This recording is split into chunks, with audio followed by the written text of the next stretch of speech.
Alright, so thesis. People think Overwatch will fail because it wants to do what esports does without esports at its side, and that's a make or break moment for esports.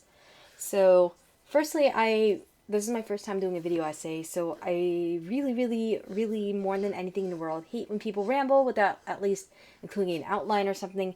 So I am including a transcript of what I should be saying. I probably will stumble words, but somewhere, anywhere, it's gonna be long, and I don't want to go off point because this can go a million different directions. So that's that. This is solely my opinion, just from observations of Twitter, Reddit. Um, Probably will throw in a few things, especially when we get later, because this topic's a little bit sensitive, especially once you start talking about how the Overwatch player base is. So, today we're going to talk about why people are skeptical about the Overwatch League, and a lot of it has to do with esports as a whole and how it fits into modern culture. So, first, modern culture. When we talk about modern celebrities, we aren't just talking movie stars and pop stars, but YouTubers and EDM artists. And so the fact that the idea of pop culture has always had a bit of an underdog story, but the internet's really intensified that concept further. Take the quick progression we've had from reality television into meme culture into YouTuber culture. And now even YouTube, which everyone thought was unshakable, is threatened by Twitch. So, I mean, after all, who needs a script when you can just do things candidly? I mean, apparently not me because I'm on a script. I can't do that shit. So, everyone's BS radars nowadays are fine tuned even within the last, decade. Like a decade ago, we just felt completely different about those things. And we make tropes, we make fun of tropes that YouTubers exploit to get our attention. We have half an iron, just like the scripting and staging of reality shows and even American Idol's dead.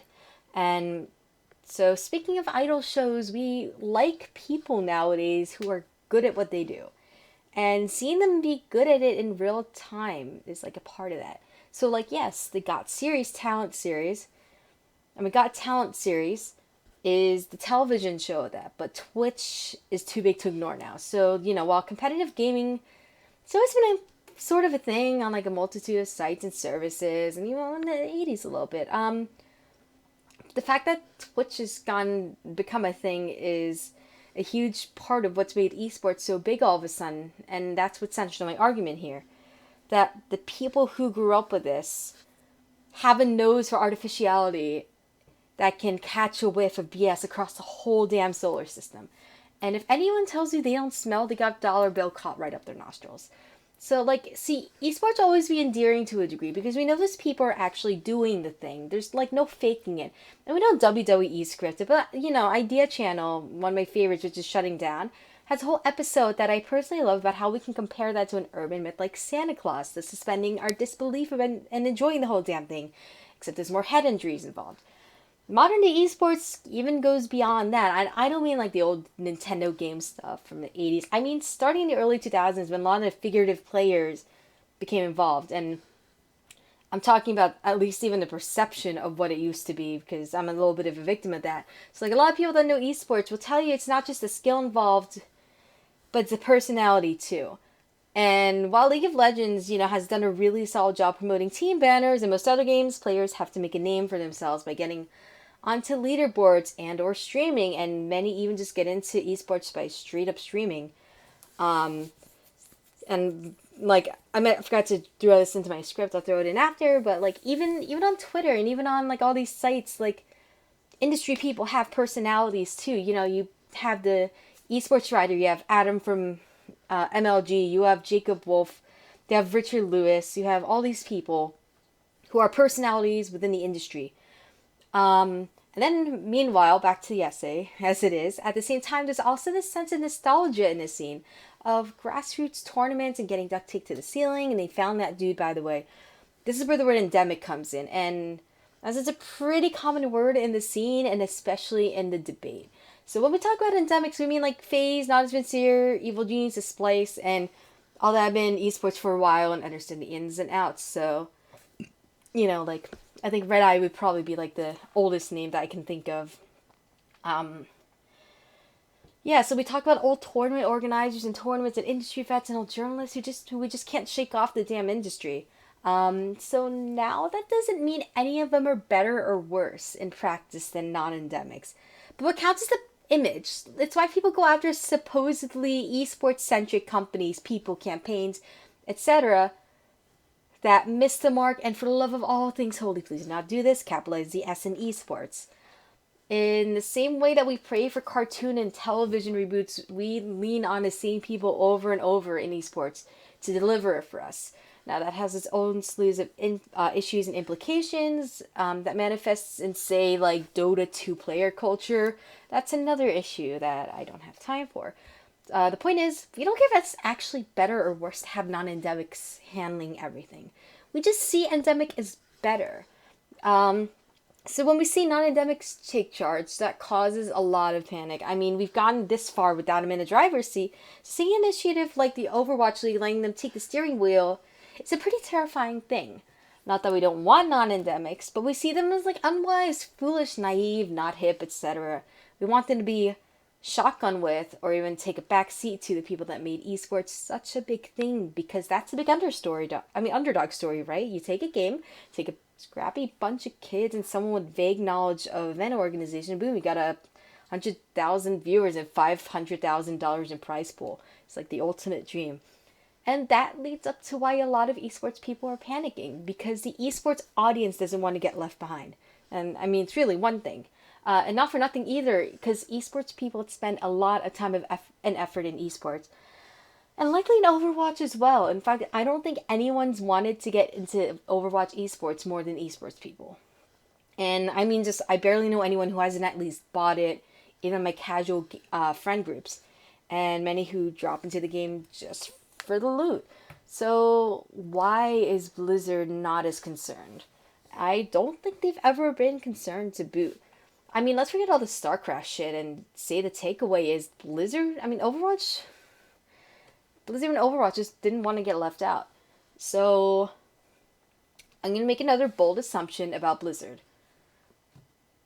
They knew their Overwatch audience is massive and massively casual. So who are they going to target? Casual audience. This isn't just about fixing mistakes of their former prized treasure in esports. That this could have been, StarCraft and such. This is about taking what success it did have in the past and projecting, reframing, and reprioritizing it. When it lost its player base to other things in StarCraft, it also lost its esports, and they don't intend on letting that happen again. So what are they going to do? And find a more solid audience, of course. I mean, Overwatch as a game alone has potential to last a very, very long time. They've really hit the solid marks of a casual game, which is saying a lot for Blizzard, known for literally one of the most difficult mainstream games out there, plus Warcraft. What I think Blizzard is appealing to is that newfound audience. I think they realize that mainstream audiences have the mentality of esports seems cool, and it's cool that people play for money, but I just can't get into it. And Blizzard wants to be that doorway. Now, granted, that's assuming Overwatch isn't a dizzying spectator sport and that fans are going to watch Overwatch for the sake of Overwatch. For one, the spectator experience is still terrible. It's going to be hard to fix, but there are ways to do it. The meta is also stale, which is something I still don't think Jeff Kaplan gets in the context of esports. And another topic for another time, not that it isn't a small deal, but that's not the point of this. Basically, at the same time, not only Blizzard, but the 7 sponsored regions are going to have to tread carefully in building their audience. I mean, sure, they can be the NFL of esports even more than Riot, which is saying a lot. But that means they have to bring the human element back into it. We need a Colin Kaepernick, a Tom Brady, whoever of esports, or Seahawks or Patriots or whatever. And speaking of Patriots, I'm sure Kraft, the investor from Patriots, knows this. And that's where we get back into what we initially talked about, a genuine esports experience. I don't think esports people trust Overwatch League to build a genuine human connection in the same way that the aforementioned investors' original team can. In regular sports, it's going to add team can. In regular sports, that just speaks for itself. But in Overwatch, you need to drag your viewers away from the game and into a stream or a spectator setting at all. And that transition is a challenge. One reason Overwatch is just that damn good of a game that I believe most people would rather experience themselves. Plus, the concept of turning endemic esports experience comes back into play. I mean, the concept of an endemic esports experience. People in the esports believe endemics know the formula for turning casual gamers into esports fans. And that's key to the skepticism here. People don't believe non-endemics know the secret formula for making esports, because again, esports people believe strongly in the concept of the bullshit meter, like the concept of the artificial esports, like a virtual astroturf. And often that's not a bad take to have. In my opinion, we worry on a regular basis that too much of that will make esports look like this cheesy, unfriendly territory, which, while can be, isn't a good look to have. It's why the lowercase s, no dash in esports is important. It makes it seem legit and not some new age marketing fad.